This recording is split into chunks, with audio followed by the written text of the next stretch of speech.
Assalamualaikum warahmatullahi wabarakatuh. Di sini saya sebagai ketua kelompok ingin mempresentasikan mengenai pengenalan objek dan kelas dalam pemrograman berorientasi objek. Sebelum masuk ke pembahasan dan materi kita pada hari ini, di sini saya ingin memperkenalkan diri saya pribadi dan teman saya sebagai kelompok mengenai ini. Pertama, saya Irfan Panduaji. Saya Muhammad Kendra Friansah. Nama saya Muhammad Maulana Sodik. Nama saya Muhammad Taki Wijidan.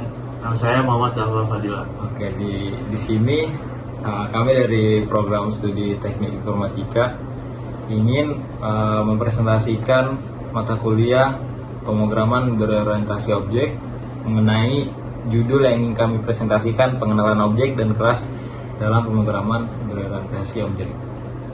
Oke, kita masuk ke nomor pertama. Ya, materi pertama yaitu pemrograman berorientasi objek.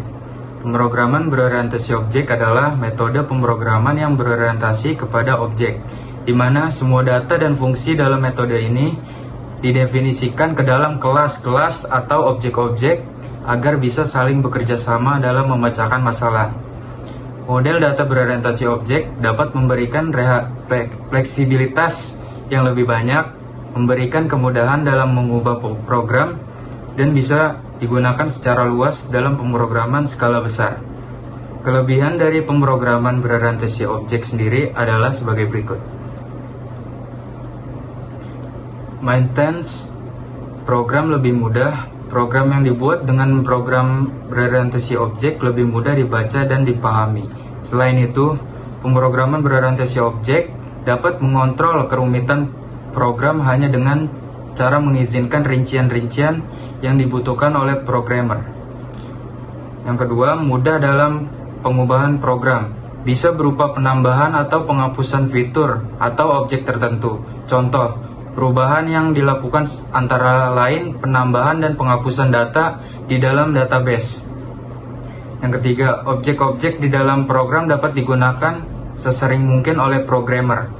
Programmer dapat menyimpan objek-objek yang dirancang ke dalam seluruh modul yang dapat disisipkan ke dalam baris kode baru. Penambahan bisa dilakukan dengan sedikit perubahan atau tanpa perubahan pada kode program utama. Yang keempat, pemrograman berorientasi objek selanjutnya disebut OOP. Bisa digunakan jika tahap penulisan kode program sudah mencapai tingkat kerumitan yang tinggi. Hal ini biasanya terjadi pada bahasa pemrograman yang tingkatan bahasa pemrogramannya termasuk tinggi. Apa 3 prinsip utama pemrograman berorientasi objek? Yang pertama, prinsip OOP ada 3, yaitu encapsulation, inheritance, serta polymorphisme. Encapsulation adalah mekanisme pemrograman yang membungkus kode dan data yang dimanipulasi dan menjaganya supaya terhindar dari interferensi dan penggunaan yang tidak perlu. Kemudian pertanyaan kedua, apa sih kelebihan dan kekurangan OOP? Salah satu kelebihan dari OOP adalah reusable, yakni kemungkinan untuk dapat memakai berbagai class yang telah dibuat sebelumnya ke dalam proyek lain yang sejenis. Selain menjadi kelebihan, hal tersebut juga merupakan kekurangan karena dapat membuat berbagai proyek yang akan dibuat terasa seperti duplikasi saja. Pertanyaan ketiga, mengapa OOP penting dalam pengembangan perangkat lunak?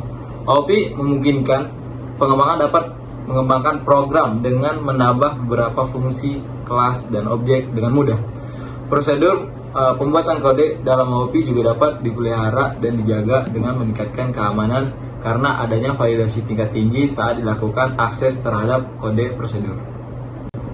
2. Materi kelas merupakan cetak biru blueprint dari objek, atau dengan kata lain sebuah kelas menggambarkan ciri-ciri objek secara umum. Sebagai contoh, Suzuki Smash, Yamaha Vega-R, Honda Supra Fit, dan Kawasaki KZR merupakan objek dari kelas sepeda motor. Suzuki Smash dan objek lainnya juga memiliki keamanan atribut merek, tipe, berat, kapasitas bensin, tipe mesin, warna, harga, dan metode untuk mengakses data pada atributnya. Misal fungsi untuk menginput data merek, tipe, berat tersebut, serta fungsi untuk mencetak data merek, tipe, berat tersebut. sehingga kelas merupakan tempat untuk membuat objek. Di dalam kelas akan dideklarasikan variabel atau atribut dan metode yang dalam istilah prosedural dikenal dengan fungsi atau prosedur. Proses pembuatan objek dari sebuah kelas disebut dengan instansian. Nah, apa sih yang dimaksud dengan class dan apa pula fungsinya? Jadi pada intinya itu class adalah prototype atau blueprint atau rancangan yang mendefinisikan variabel dan metode-metode pada seluruh objek tertentu. Class berfungsi untuk menampung isi dari program yang akan dijalankan. Di dalamnya berisi atribut atau tipe data dan metode untuk menjalankan suatu program.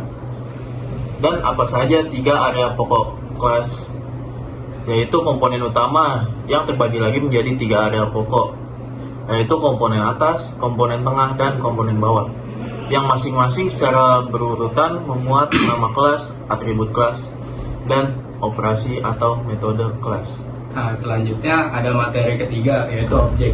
Nah, objek ini merupakan segala sesuatu yang ada di dalam dunia nyata, baik itu konkret maupun abstrak. Objek konkret merupakan objek yang nyata dan bisa dilihat dan dirasakan secara nyata. Sedangkan objek abstrak merupakan objek yang ada tetapi secara fisik tidak ada tetapi di dalam bentuk yang lain.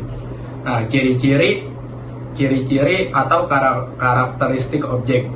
Nah, objek itu memiliki status atau state dan memiliki tingkah laku atau behavior. Status di dalam pemrograman itu dikenal dengan istilah atribut atau variabel. Nah, tingkah laku atau behavior merupakan fungsi atau prosedur yang di dalam konsep OOP dikenal dengan metode. Nah, contoh dari kelas dan objek yaitu misalnya kelas mobil. Nah, objeknya itu Avanza. Setiap objek memiliki atribut. Nah, atributnya ini mencakup warna, merek, harga, jumlah pintu, dan bahan bakar. Nah, kalau metode itu meliputi maju tanpa kecepatan, pindahnya persneling, belok ke kanan, belok ke kiri, dan yang lain-lainnya. Nah, kalau kelas dan objek ini saya beri ilustrasi dengan kue, maka cetakan kue merupakan gambaran sebuah kelas. Di mana sebuah cetakan akan bisa menghasilkan kue. Satu cetakan bisa menghasilkan satu atau lebih kue dan berbagai macam bentuk, warna, dan lainnya. Namun, satu kue tidak bisa dibuat dengan menggunakan banyak cetakan. Nah, mungkin itu cukup sekian dari kelompok kami. Kurang lebihnya mohon maaf. Wabillahi taufiq wal hidayah. Wassalamualaikum warahmatullahi wabarakatuh.